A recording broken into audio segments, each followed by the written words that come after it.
تازه خبر د طالبانو او د پاکستاني پوله ساتو ځواکونو ترمنځ په خوست ولایت کې جګړه شوې ده. سلام، وخت مو بخیر. پام وکړئ د نن ورځې تازه خبر ته. د خوست په ځاځي میدان کې د افغان او پاکستان پوله ساتو ترمنځ جګړه روانه ده.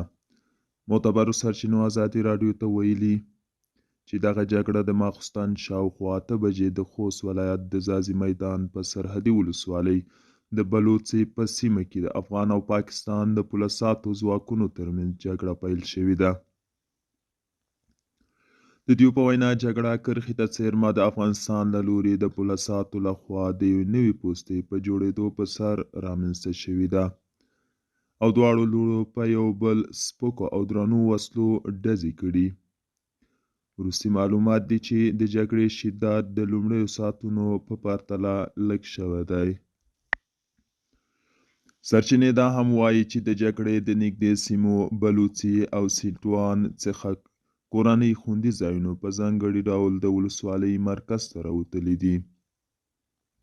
د یادې جګړې په اړه تر اوسه رسنیو ته ځایي، ملکي او پوځي سرچینو څه نه دي ویلي.